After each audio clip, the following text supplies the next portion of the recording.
रूस और यूक्रेन के बीच पिछले कई दिनों से युद्ध चल रहा है। रूस की सेना ने युद्ध के शुरुआती दिनों में ही यूक्रेन की राजधानी कीव को चारों तरफ से घेर लिया था।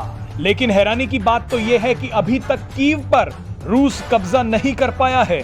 जानकारों का मानना है कि यूक्रेन में जिस तरह से पुतिन धीरे धीरे आगे बढ़ रहे हैं, वो ये दिखाता है कि पुतिन यूक्रेन के साथ साथ अमेरिका और नाटो को एक जाल में फंसा रहे हैं।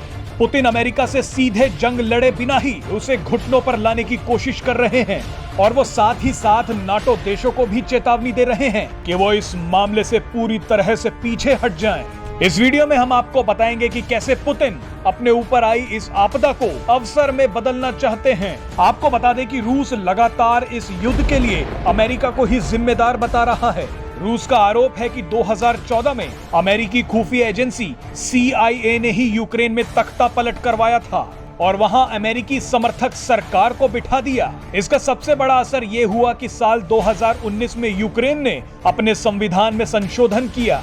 आपको बता दें कि संशोधन में कहा गया कि यूक्रेन यूरोपीय संघ और नाटो का सदस्य बनेगा और यहीं से सारे विवाद की शुरुआत हुई।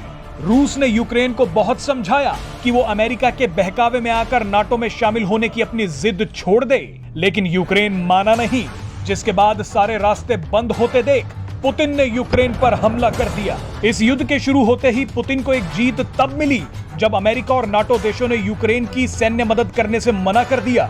इसके जरिए पुतिन अमेरिका और नाटो देशों का असली चेहरा दुनिया के सामने ले आए। जानकारों का मानना है कि पुतिन अब खुद चाहते हैं कि यूक्रेन के साथ रूस का युद्ध लंबा चले, क्योंकि इस लड़ाई के कारण यूरोप में गैस और तेल के दाम तेजी से बढ़ने लगे हैं।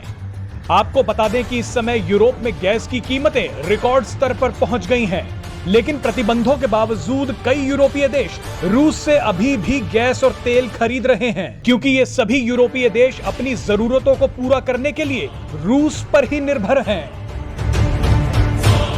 पुतिन ने इन सभी देशों को इन्हीं के जाल में फंसा लिया है। आपको बता दें कि यूरोप के ये देश इतनी जल्दी रूस का कोई विकल्प ढूंढ भी नहीं सकते। अगर ये देश रूस के अलावा किसी और देश के पास जाते हैं तो उसमें भी काफी लंबा समय लगेगा। तो ये साफ है कि आने वाले कई सालों तक इन देशों को रूस पर ही निर्भर रहना पड़ेगा। जानकारी के लिए बता दें कि रूस हर दिन 5 मिलियन बैरल क्रूड ऑयल का उत्पादन करता है।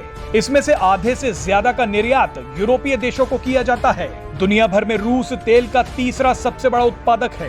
अमेरिका चाहकर भी यूरोपीय देशों की जरूरतों को पूरा करने के लिए गैस और तेल की सप्लाई नहीं कर सकता। ऐसे में यूरोपीय देश गंभीर ऊर्जा संकट से जूझ रहे हैं, जिसे देखते हुए अब अमेरिका के ऊपर यूरोपीय देशों ने दबाव बढ़ाना शुरू कर दिया है। बहरहाल अमेरिका और नाटो देशों ने रूस को बर्बाद करने के लिए यूक्रेन को मोहरा बनाया, लेकिन अब रूस ने यूक्रेन पर हमला करके अमेरिका और नाटो देशों को ही घुटनों पर ला दिया है।